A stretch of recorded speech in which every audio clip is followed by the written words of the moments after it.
everybody. My name is Antonia Macdonald. I am a professor in the School of Arts and Sciences, St. George's University. And I'm going to be speaking on Aimé Césaire's piece, Calling the Magician, a few words on a Caribbean civilization. And this is a wonderful poetic piece of poetic prose. Provocative because here Césaire is advocating poetry as a way to build our own distinct civilization. So he begins by dismantling the typical definition of what it is to be civilized. When we think of civilized, we think of development, infrastructural growth, modern means of transportation. To be civilized is to be organized, to be orderly, to be structured in our thoughts and our actions. Now, in modern times, this way of thinking and doing is very much admired and valued. But we in the Caribbean do not and must not see the world that way, according to Césaire. So this is where his admiration for what he terms Caribbean silence comes in, because this silence is not because we have nothing to say, but instead it is a rejection of the dominant discourse, our indication that we do not necessarily see our world through those prescriptive lenses. But Asha, when I was reading the piece, I was struck by the vehemence of Césaire's word choices. Insolent wealth, cynical poverty. These are very powerful adjectives, contradictory even. Absolutely. Right? Because when you think insolent to go with wealth, insolent as a descriptor of wealth may at first glance seem to be referring to those who boast about their natural wealth, not so? But Absolutely. here, instead, he's using it, I think, to describe a bold, unapologetic richness of the things that surround us. So, for example, even if he doesn't say it, what comes to my mind is the beauty of our landscape. Even as I sit here in my study and I look outside, I see the beauty. I see also when I'm on campus, the extravagance or the diversity of our culture. And cynical, interestingly, it makes me recall the statement by James Froude when he was speaking of the Caribbean, when he says, there are no people there.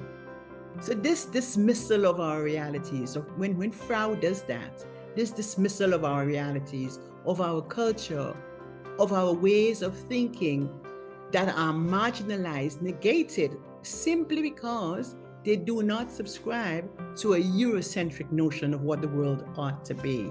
Absolutely. Notice the way he sets up a you and us dichotomy in the piece. So those who do not share our way of thinking, those outsiders, those who set store by a particular kind of development, he calls them those who encircle the world. And then the we are those who live by this other tenet that I was talking about.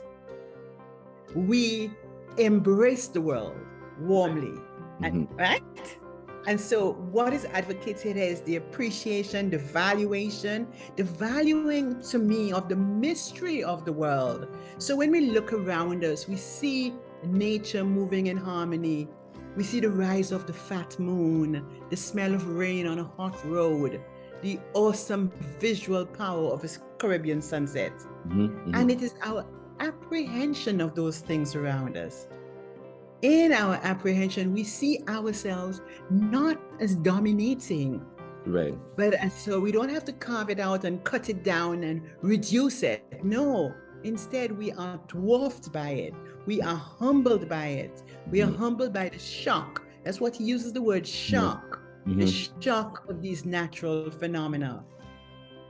And this use of shock for me is an excellent way to segue into myths.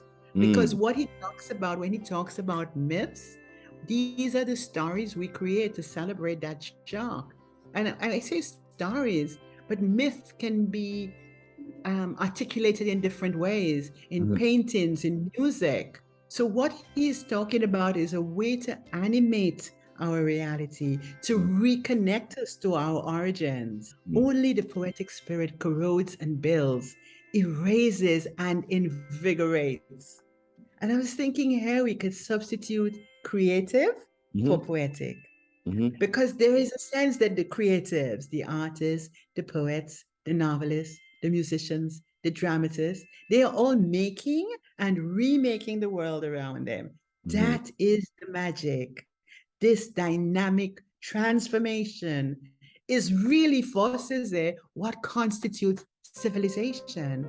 And if we do not value the creative, then we are doomed, according to him, to remain mythless and to eventually descend into the uncivilized.